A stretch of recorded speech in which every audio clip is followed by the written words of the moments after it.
biar.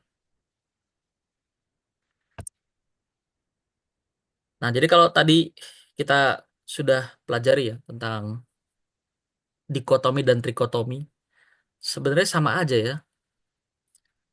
Bedanya itu kalau dalam dikotomi manusia batiniahnya itu menggabungkan dua unsur ini, jiwa dan roh.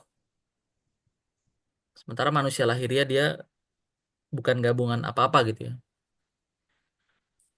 Tapi dalam rangka untuk menjelaskan ya struktur permanen manusia ya, yang lebih jelas ya, yang lebih mudah dipahami,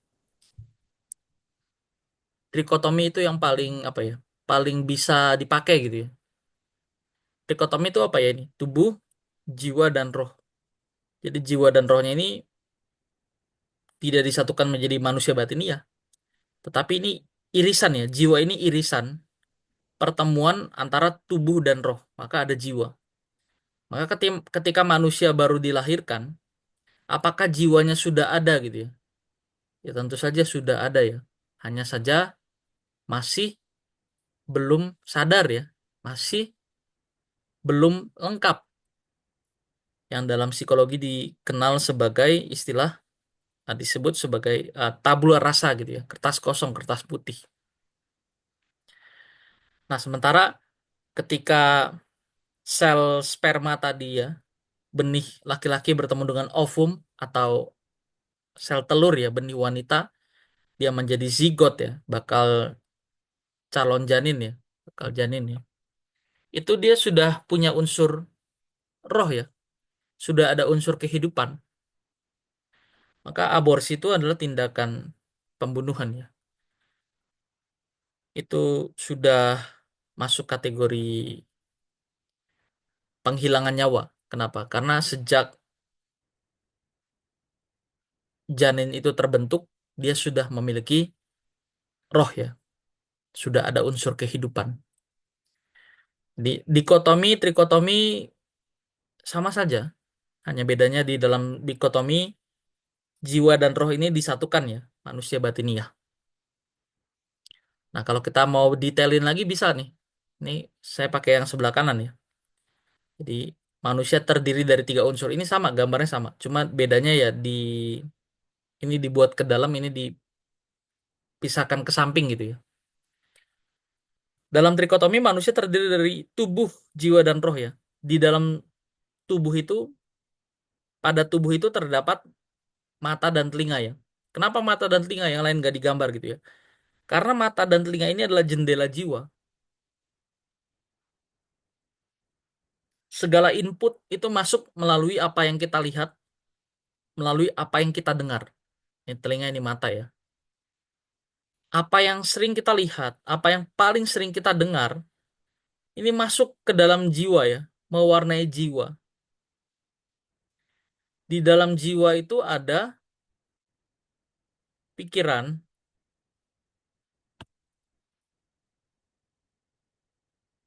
ada perasaan ya,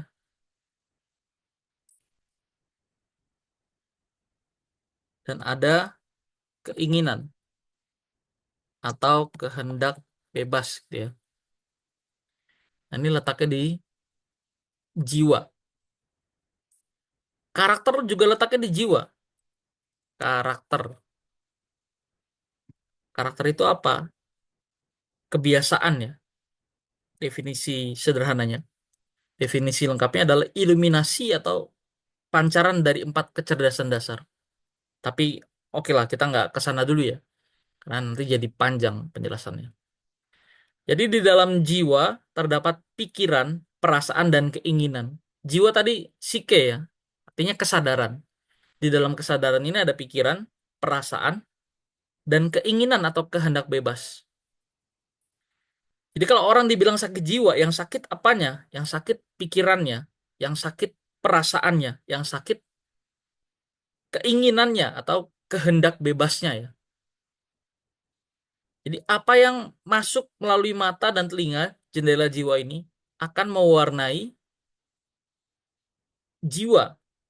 Di dalam jiwa itu terdapat pikiran, perasaan, dan keinginan atau kehendak bebas dan juga karakter ya.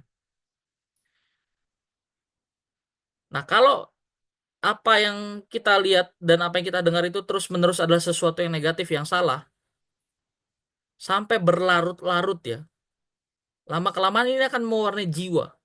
Sorry, lama-kelamaan ini akan mewarnai roh ya. Kalau sudah masuk dalam roh, ini sudah nyaris permanen ya. Hampir tidak bisa dirubah. Jadi di dalam roh itu ada apa? Di dalam roh itu ada kepribadian. Di dalam roh itu ada apa? Ada hati nurani ya, atau suara hati sama ya. Jadi apa yang kita lihat, apa yang kita dengar, mewarnai jiwa.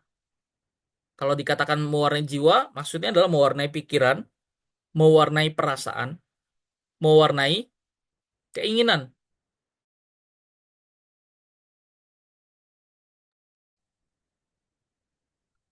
Nah, kalau ini terus-menerus yang kita dengar salah, apa yang ada di tataran jiwa ini akan mempengaruhi roh ya, akan mempengaruhi roh.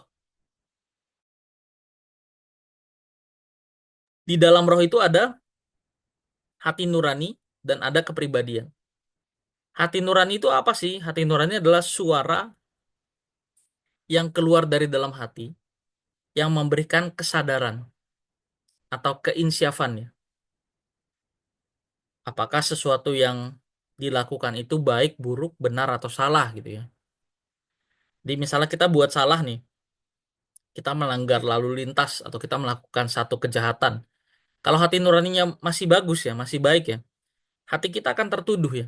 Kita akan merasa bersalah, kita akan merasa berdosa. Nah, ini kalau hatinya nuraninya baik gitu ya. Nah, hati nurani ini yang perlu diisi firman ya. Makanya di Amsal dikatakan roh manusia adalah pelita Tuhan gitu ya, yang menerangi seluruh lubuk hatinya gitu ya.